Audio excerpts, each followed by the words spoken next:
Hey, we're alive. The last 2 weeks have been pretty crazy for us. About 2 weeks ago, we got a warning of a windstorm coming through here, and we were aware that there was a wildfire, a relatively small wildfire, about 100 acres, 25 miles from here, but directly downstream of the wind. And so while we were mainly concerned about the wind damage that we were going to get and prepared for that, we also had in the back of the mind the fire risk. And so overnight, the fire went from being 25 miles away to 5 miles away. And at 7:30 in the morning, we got the call to evacuate immediately. So by 8 a.m., we were out of the house. We'd got our kids, got our dog, but had to leave a lot of our animals and stuff behind. To cut a long story short, the next 48 hours, we were watching the weather and making quick trips back to the farm, sort of dodging our way around roads that were closed due to fire. And we're able to get our animals out, get our farm dog out, and we're all safe. If you want more details, you can follow me on Instagram or Twitter. But it was a pretty scary week, and over that time period, the fire got within a mile of this property. And if you watch Wrangler Star's video, he was actually fighting the fires on the street just down from here and spreading some pretty vicious rumors, which he since deleted those videos. But anyway, that's neither here nor there. We're safe. I had come to terms with the fact that I was probably going to lose the farm, lose the house, and lose my shop. A lot of the stuff that I have is just stuff. I have a lot of childhood things over there that, ironically, I just shipped over from Australia and just unpacked. But yeah, it was stuff. And one thing I kind of wished I'd done was record a shop tour video. I've always been holding off on making a shop tour video until the shop was done. The shop's probably never going to be done, so I figured I'd look on the bright side today and give you guys a tour of the shop because we're expecting windstorms again tomorrow, and while there's been a lot of rain, yeah, let's get this documented. So let's get on with the shop tour. So here we are outside. It's a gorgeous day today. Kind of wish it was raining more, but there's the container barn that I've been working on. Still need to get the roof on that. But over here, we have the shop. So let's go on in and I'll give you a quick tour. The first thing that you won't be able to notice on the video is what the shop smells like right now. It used to be a mix of sort of cutting oil and WD-40 and wood chips. Now it smells like a brisket cookout. It's the combination of a cowhide that I'm tanning over there, plus the fact that I left all the windows open before I left, and so it's very smoky in here. The smoke is visibly settled, but the smell has permeated all the spray foam insulation. So as a quick reminder of the layout, we have a bathroom in there. You saw me make the sink and do all the walls in there. We have a mezzanine area up there, which is where our cats have been living. And in there is my electronics office. Let's start off in here. So, here's a little shot behind the scenes. Over there is my computer where I do a lot of my video work. A rack of old sort of SD analog video gear. A plasma TV, which has got great color. And back here we have rack mount audio stuff. Here are the bits and bobs that I've been working on for my video synth project. That's probably going to be delayed for a while. A lot of things are going to change around here. I'll give you updates as they happen. But a lot of the projects are going to be on hold for a while, which is one of the reasons why I wanted to do a shop tour, to give you some content.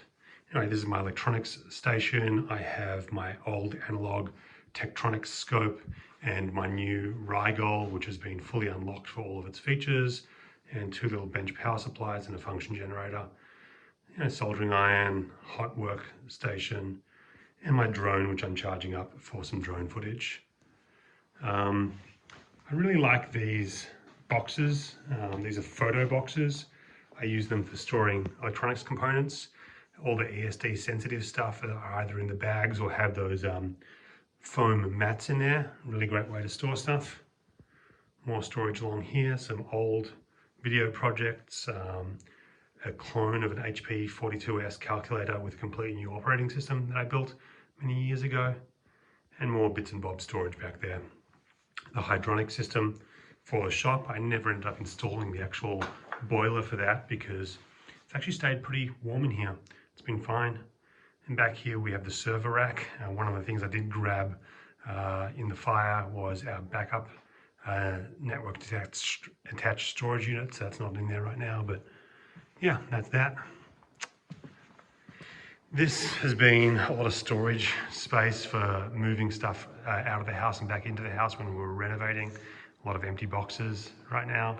My telescope, which was a lovely birthday present to me from my parents. And then over here we have sort of my machining and fabricating, or machining area. I have two Precision Matthews bits of gear. I've got the PM1228 lathe, which I've really enjoyed. And then I have the PM25 MV mill, which I think I'll probably convert to CNC at some point and buy a larger sort of Bridgeport style mill and just use this for making small parts. It's pretty underpowered, but Quinn from Blondie Hacks does a lot of fantastic work on this exact mill and a lathe that's smaller than mine. In the background here, we have my first bit of machining gear. It is the ubiquitous mini lathe from Harbor Freight, this one. Many years ago, if you go back in my videos, you could see I converted this to CNC. I've since stripped all of that stuff off and used those parts for my CNC camera robot.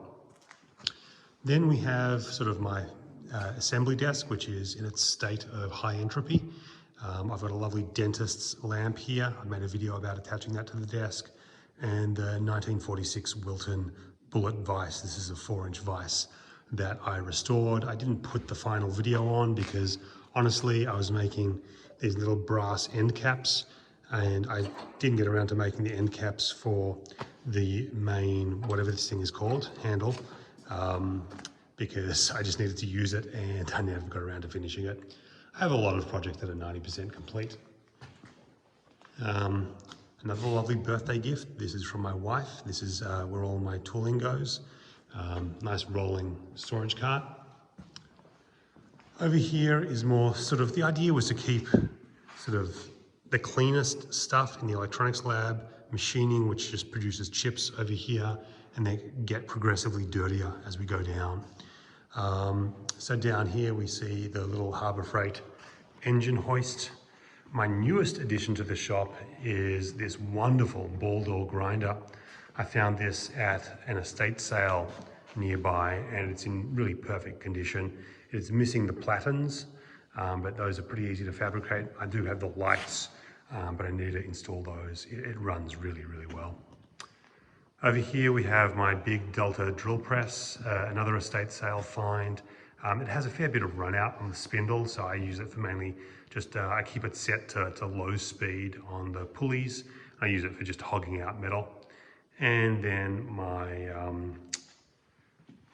hydraulic press, which I used on the Vice project and to get the shaft straight. And I've used it for a bunch of other stuff since then. Little Harbor Freight bandsaw. I hate this thing, never use it anymore. I've replaced it with this Evolution cold saw, which is absolutely fantastic. It makes one heck of a mess, so I should clean that up at some point. We have some off-cut storage here. Most of my steel and metal storage is in a shipping container next door, but I keep sort of useful bits and bobs here.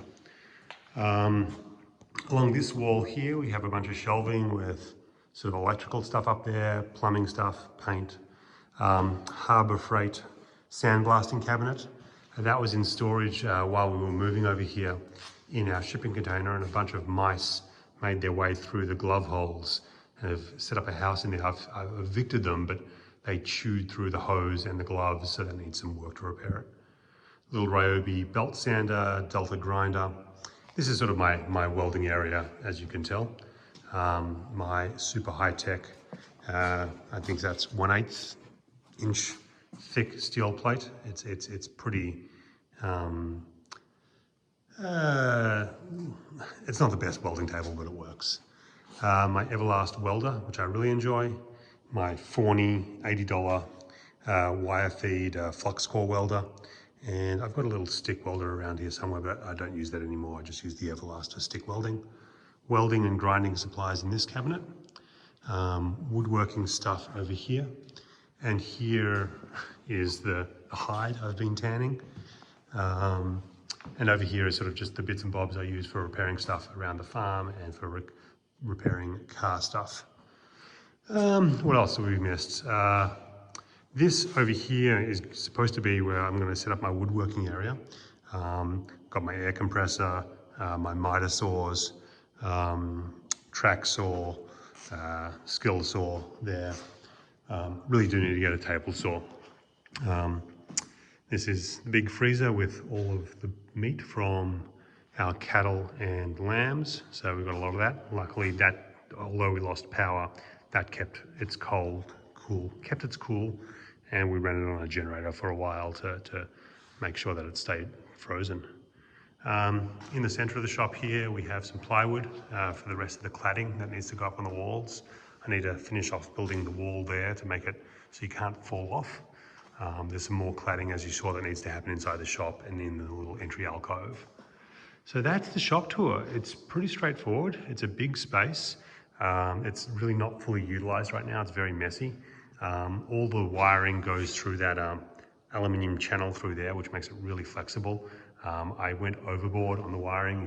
If you saw my previous videos, I haven't actually used any of the floor monuments for wiring yet. I need to run the wire through that. I guess the last thing to look at is the bathroom. It's not super exciting, but for completeness, I'll show you the bathroom.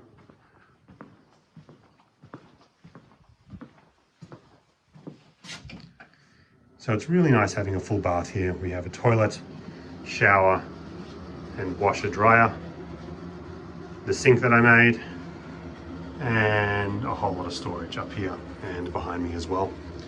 It's great being able to get super messy and have a shower, get a change of clothes before going back to the house. So that's pretty much it for the shop tour. There's probably a bunch of stuff that I missed over, lots of little things, lots of all my little tools and micrometers and calipers and things like that, but yeah, I've got all that stuff too. As I said, I'm probably going to take a pause on projects for a while. The fire has sort of made us rethink priorities and sort of projects that we want to get done around the house, particularly before winter comes. I'm not sure if I'm going to finish videoing all of that. I have a bunch of video footage on the container barn that I haven't uploaded yet. I might get around to uploading that. But we're going to be busy with projects and get stuff done and clean up the place. We have a fair amount of damage from the wind, and also we let our cattle loose. And so they trample through our kitchen garden and around the property. There's cow poop and goat poop everywhere. So I've got a lot of cleaning up to do. Anyway, quick update. That's what the shop looks like right now, and hopefully it'll look better in the future. See you next time, and hopefully the shop's still here after winds tomorrow. I think we'll be okay. Anyway, bye.